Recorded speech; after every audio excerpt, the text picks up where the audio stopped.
Morning guys, my name's David and welcome to Lick Branch Farms. Today I am going to be out here in the plot that we're going to be planting okra in later on this afternoon. I've got the tractor hooked up to the disc. I'm going to go through and make one final till in this plot, and we'll go through and pick out any rocks or any big material that we see and get ready to go ahead and run rows in it. Now this plot here is about 25 by 50, which comes out to about 1,250 square feet, which is going to be plenty for okra.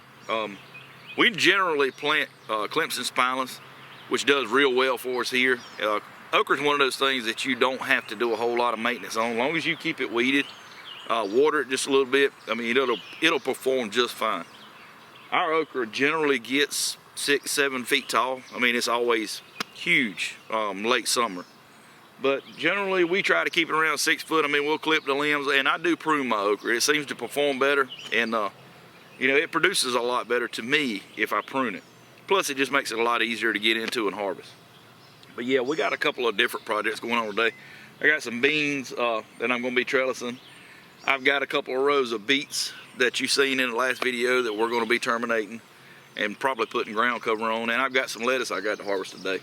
Plus, I got to go to hardware and get some fertilizer so I can fertilize the broccoli and the cabbage, because both of them are heading right now. And they're both real big nitrogen users, so we want to make sure we keep that fertilizer to them. But let me take you up here at the goat pen to introduce you to our new arrivals. So, guys, you seen a couple videos ago that I was talking to you about our doe Daisy was pregnant, was due any time. And yesterday, my wife, she's been walking her. We've got a lanyard that we can, you know, carry around different parts of the garden or the different parts of the farm, and you know, let her graze and get her out of the pen. But yesterday she was acting kind of weird, and my wife noticed right off the bat that she was in a real big hurry to get back down here to where we keep her at. And lo and behold, within 5 minutes, these two guys here arrived. Now both of them are little girls. This one is going to be called Marley, and this one is going to be called Mazy, because she looks just like her mama. Don't you? You see a little bit of iodine on her leg right there where we were coating their umbilical cords. But both of them are healthy. Neither one of them looked like their daddy. We had them bred. We bred them with our buck Moo, which is no longer with us. He developed a real aggressive streak later on in his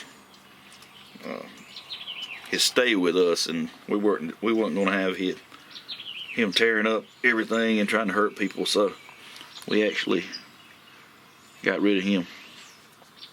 But both of these little girls are real happy. They're healthy, and here in the next couple of days I'll be giving them the CDT shots and everything else. We had talked about having them disbudded, but you know, I think since they are females, and you can see Daisy, her horns are not real big.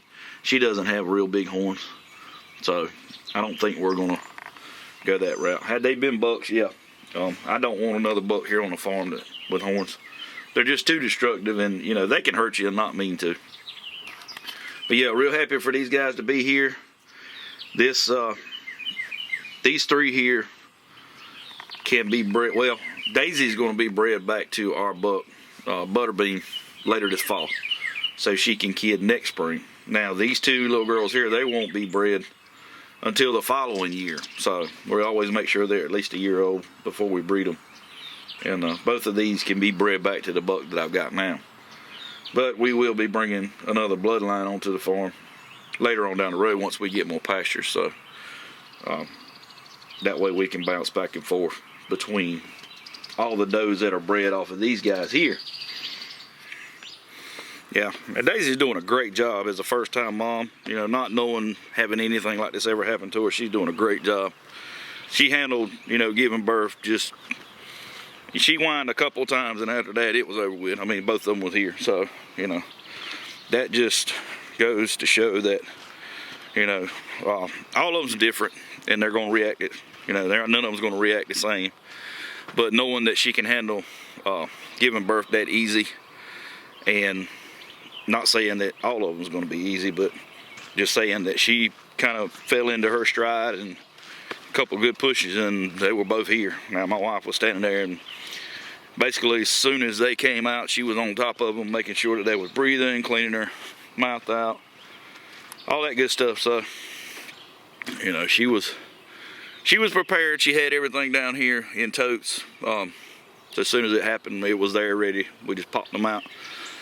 You know, got the rags out, got the gloves on, and went to it. So I am, for one, glad that that is over with. That is one of the most stressful things, that not the birth part, but the waiting for them to be born. I was sitting there every morning, come down here and look, expecting her to be the hat on by now, and she went, let's see if I get this right, she went 158 days. 158 days is what she went. Now, at 150 days, you know, I was going, what's going on? Because I knew when she was bred, and you know, the math just doesn't always work. And I know they say some goats go 155, but 158 is what she did. So, you know, that's going to be something that I have to remember when we breed her next year. So, if she goes a little long, we know that that's not nothing out of the ordinary. Hey guys, as you can see right here over my left shoulder, we got the tractor in there, we got the disc run through, got it turned over again. And for the most part, it's pretty dry out there. It's not super damp. There's a couple spots that's still damp. We had a good rain 2-3 days ago. But what we're gonna do is spend the rest of the morning going out here and picking out this bigger stuff. I can see a few rocks out there. Some bigger stuff that was in that compost pile. But yeah, and I'm gonna let it dry up just a little bit, because you know, it's easier to heal when that dirt is a little bit dry, and it's also easier for my seeder to get through there when it's not clumpy. So we're gonna get out there and pick all this bigger stuff out, and then like I said, I got to run to the hardware store real quick and get some fertilizer. But yeah, later on this afternoon we'll be out here with the seeder, and Jace will be here by then. He can get out here and help me, and then he's probably up there playing with them baby goats all afternoon. So I'm gonna get off here and run, get some fertilizer real quick, and then we'll get back here and get started.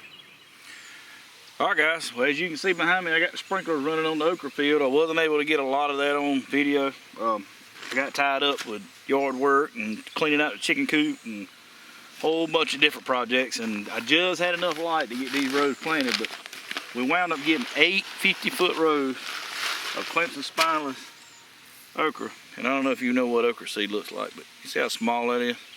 And a lot of people soak their seeds overnight and plant them just to get it to help with germination, but I've never really had a problem with okra germinating. Once it comes out in the ground, I mean, that's it. It's going to grow. Doesn't take a whole lot to get okra to go. But I did use the earthway seeder, and I used my corn plate to put the okra in the ground, and that give us about a 3-inch seed spacing, 3 to 4 inch seed spacing. So if you use the earthway, try that plate there. That should give you, you know, an equal amount of spacing. But I bought a pound of seed, and I'm gonna be honest with you, out of them 8 rows, I probably used half of that for that.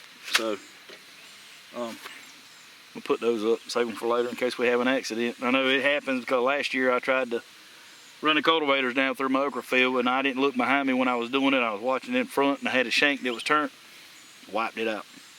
So I had a couple of rows I had to replant last year. But this year I'm hoping for bigger and better things. But if you guys haven't already, reach over in this right hand corner and click that subscribe button and click the bell notification so you get notified every time I put out a video. As always guys, I appreciate you stopping by. Thank you for watching, and I'll see you on the next one.